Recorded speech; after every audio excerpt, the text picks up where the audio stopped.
Indonesia merupakan negara yang sangat rawan terjadi bencana alam. Hal tersebut berkaitan erat dengan letak geografis Indonesia, yang mana Indonesia terletak di antara dua samudra besar, yaitu Samudra Hindia dan Samudra Pasifik. Selain itu, wilayah Indonesia juga terletak di antara tiga pertemuan lempeng tektonik besar, yaitu lempeng Indo-Australia, lempeng Eurasia, dan lempeng Pasifik. Lokasi Indonesia yang terletak di lempeng tektonik atau juga masuk dalam wilayah cincin api atau Ring of Fire, ini berarti bahwa Indonesia rawan terkena gempa bumi dan dapat menimbulkan tsunami. Ring of Fire juga disebut sebagai lingkaran magma yang besar. Dan hebatnya, Indonesia merupakan daerah yang menjadi pusat dari lingkaran api tersebut. Pergerakan lempeng-lempeng tektonik tersebut menyebabkan terbentuknya jalur gempa bumi, rangkaian gunung-gunung api aktif, dan juga patahan-patahan geologi yang merupakan zona rawan terjadinya bencana alam seperti gempa dan tsunami. Bencana alam sangat banyak jenisnya. Berdasarkan sumbernya, bencana alam dibagi menjadi 3 bagian umum. Yang pertama yaitu bencana alam geologi, kemudian bencana alam meteorologi, dan yang terakhir bencana alam ekstraterestrial. Bencana alam geologi adalah bencana alam yang terjadi di permukaan bumi seperti gempa bumi, tanah longsor, gunung meletus, dan juga tsunami. Bencana alam meteorologi atau hidrometeorologi merupakan bencana alam yang berkaitan atau berhubungan dengan iklim. Bencana alam ini umumnya tidak terjadi pada tempat atau suatu tempat yang khusus, melainkan banyak terjadi di negara-negara lainnya.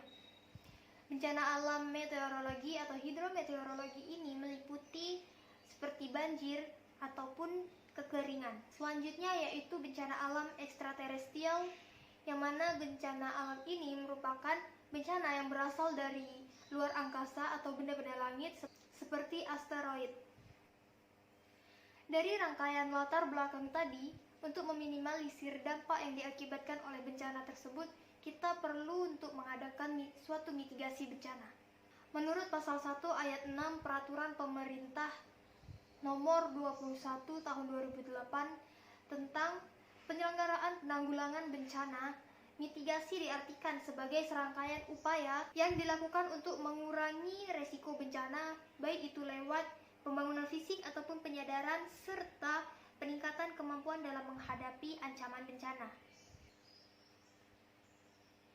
Resiko bencana yang dimaksudkan yaitu seperti timbulnya korban jiwa, kerusakan lingkungan, hilangnya atau kerugian harta benda seperti rumah, perabotan, dan lain-lain, serta timbulnya dampak psikologis.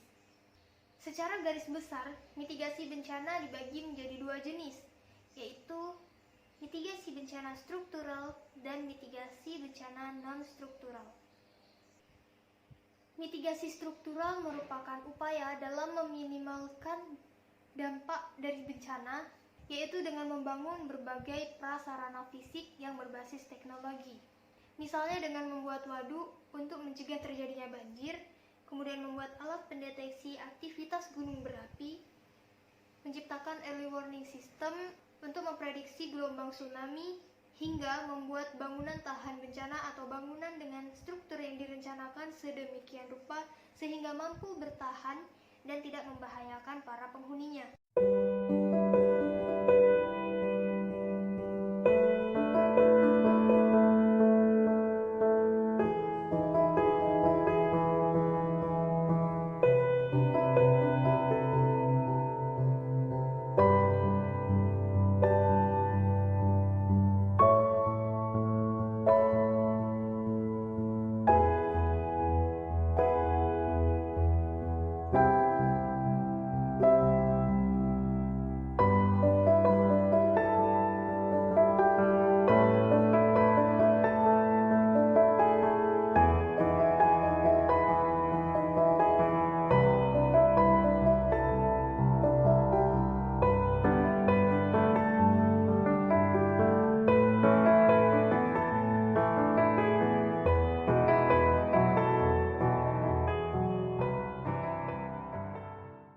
Mitigasi non-struktural merupakan upaya yang dilakukan selain dengan prasarana atau membangun prasarana fisik. Artinya, bentuk mitigasi ini bisa berupa seperti peraturan pemerintah atau hal lainnya.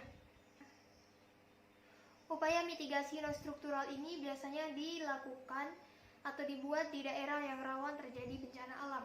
Tujuan dari mitigasi ini yaitu supaya masyarakat setempat dapat beraktivitas tanpa rasa takut dan merasa nyaman serta aman. Contoh dari mitigasi non-struktural ini yaitu seperti Undang-Undang Penanggulangan Bencana atau Undang-Undang PB, pembuatan tata ruang kota atau aktivitas lain yang berguna bagi penguatan kapasitas warga. Untuk mengetahui penjelasan lebih lanjut mengenai mitigasi bencana alam ini, tonton dan simak video ini sampai akhir. Sebelumnya jangan lupa like, komen, dan subscribe channel ini untuk mendukung channel ini lebih berkembang lagi ke depannya.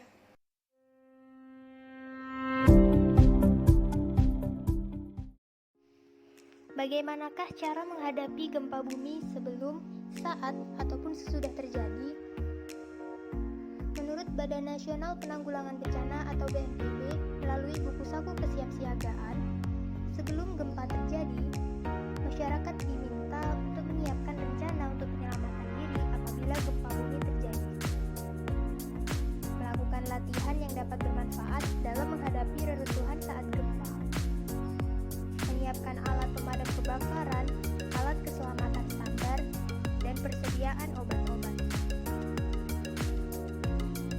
Membangun konstruksi rumah yang tahan terhadap guncangan gempa bumi dengan fondasi yang kuat. Selain itu, dengan merenovasi bagian bangunan yang sudah rentan. Memperhatikan daerah rawan gempa bumi dan aturan seputar penggunaan lahan yang dikeluarkan oleh pemerintah. Saat gempa terjadi, jika sedang memasak, segera matikan kompor serta mencabut dan mematikan semua peralatan yang menggunakan listrik.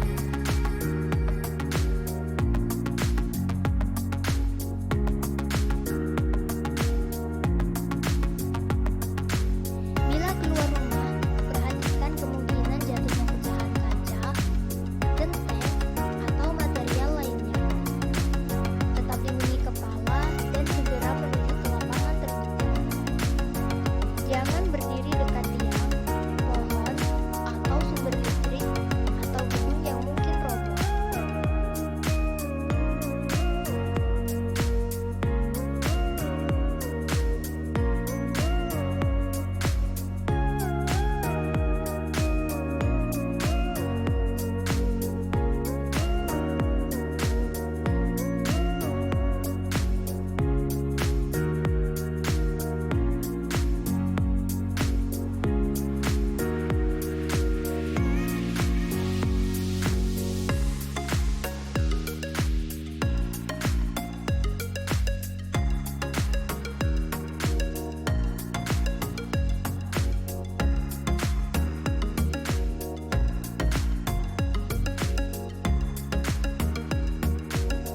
Jangan gunakan lift apabila sedang berada di lantai atas dalam bangunan.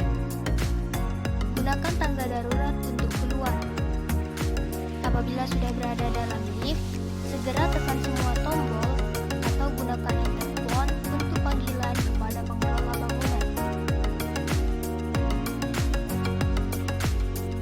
Saat berada dalam mobil, kemungkinan akan kehilangan kontrol terhadap mobil, maka jauhi persimpangan, pinggirkan, dan berhentikan mobil di kiri bahu jalan.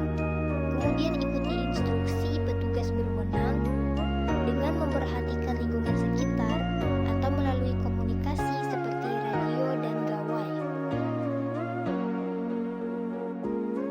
Sesudah gempa terjadi, tetap waspada terhadap gempa bumi susulan. Ketika berada di dalam bangunan, evakuasi diri setelah gempa bumi berhenti. Perhatikan reruntuhan maupun benda-benda yang membahayakan saat evakuasi. Jika berada di dalam rumah, tetap berada di bawah meja yang kuat. Periksa keberadaan api dan potensi terjadinya bencana kebakaran. Berdirilah di tempat terbuka yang jauh dari gedung dan instalasi listrik dan air. Apabila di luar bangunan adalah lokasi dengan tebing di sekelilingnya, maka hindari daerah yang rawan longsor.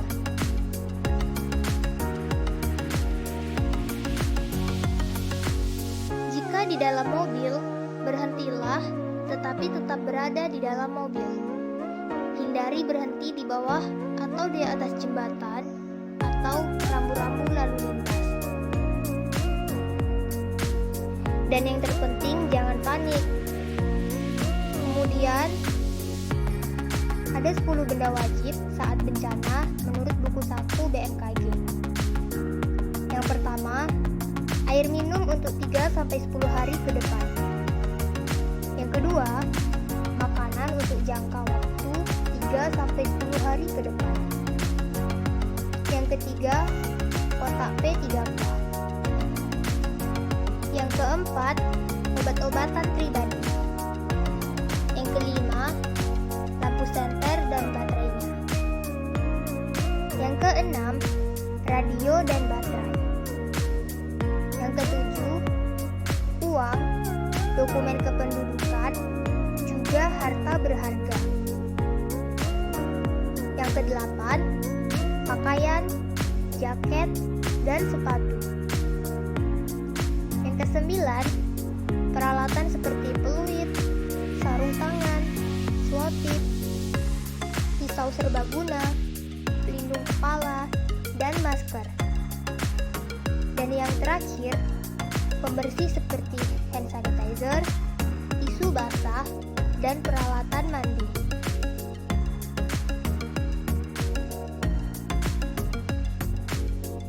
Untuk daerah yang rawan bencana alam, 10 benda wajib tersebut bisa disiapkan di satu tempat yang sama untuk mempermudah kita saat bencana itu datang sewaktu-waktu.